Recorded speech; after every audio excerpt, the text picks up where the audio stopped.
Definite sign of spring here, folks. From the first chicks we've hatched this spring. These chicks came from eggs that were laid from our own hens. We've got 4 hens that made it over from last year. These guys are about 2 days old. We've got them in a little aquarium. It kind of helps keep the drafts off of them. Drafts will make them sick pretty quick. Chicks would be, if you're familiar with chicken breeds, these chicks would be a cross between a production red, or a Rhode Island red some call it, and a black Australorp. The hens are black Australorps, and our big rooster, he's a production red. Anyway, the aquarium glass being solid, it helps keep the wind or any drafts in the room. We've got a little heat lamp up above that has just a, depending on the temperature needed, sometimes we use a heat lamp bulb, sometimes just a regular incandescent bulb. If you're thinking about brooding some chicks, though, I have to give you fair warning. Don't try to use one of the CFL bulbs, the compact fluorescents, the little curly, I call them curly Qs. The energy saver bulbs. One of the ways that those bulbs save energy is because they don't give off heat like a regular incandescent bulb. That's where a lot of the energy that is saved comes from. And so, that being the case, they're not suitable to use for brooders. You can, some people have, put a heating pad underneath the bedding and turn the heating pad on to help keep them warm.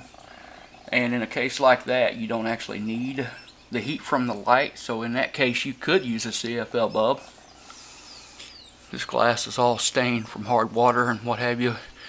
This tank used to house a snapping turtle, and the water, as it evaporated, it left deposits on the glass that as yet we have not found a way to clean that up. It's like acid rain, I guess. These guys are just moving around here. There, we'll move the camera just a tiny bit. But they're eating and drinking.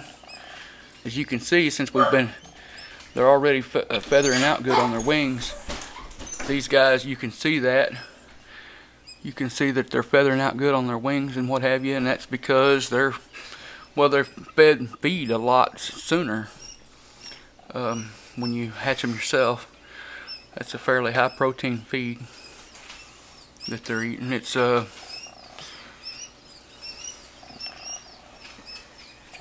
just a crumbled chicken feed. The water, it's just plain water. Now sometimes if they need a little boost at hatch, you can mix a little bit of sugar with their water, a tablespoon or two to a quart jar full of water, and it'll give them a little energy boost, get them going. Very rarely has this been necessary for us. It's just a suggestion if you were hatching your chicks and you feel like they're a little short of energy. Now when these guys, when they decide to take a nap, pretty much wherever they're standing, they fall asleep. And sometimes you'll walk along and you'll look in the brooder and you'll see they look like they just fell over dead. And it's very comical. It's like this one here. It looks like it's dying or something, just falling down. Actually, it's falling asleep right there on its feet. And give it a few minutes and it'll actually lay down and it'll actually look dead. But the other chick just pecked on the glass and so it jerked. Let's see. But it's just fine. Okay, we're gonna try this again. My camera shut off, batteries are getting low. To get these guys started drinking, It's usually not really necessary, I don't think, to do this with their feed. But to get them to start drinking, you can actually take that chick, and because they'll see the water, and sometimes you can call it dumb or stupid or just whatever you want, but sometimes they don't realize what that water's there for. And you have to actually, literally, take the chick and push its little head down. Anyway, you got to take and dip their beak into the water and actually make them take a drink. Just the tip of their beak, so they get a little bit of water on there, and then let them raise their head up. And they'll take a drink, and just that quick usually is all it takes, and then they'll drink. Sometimes you might have to try it, a few times, and I've heard it said that sometimes you have to do that with the water as well, or with the feed as well, I'm sorry. And but usually they figure out what the feed is for. When they get hungry, they start pecking at everything, and they figure out pretty quick what's good to eat and what's not. So, okay, just wanted to show you the chicks. Thanks for watching. See you next time.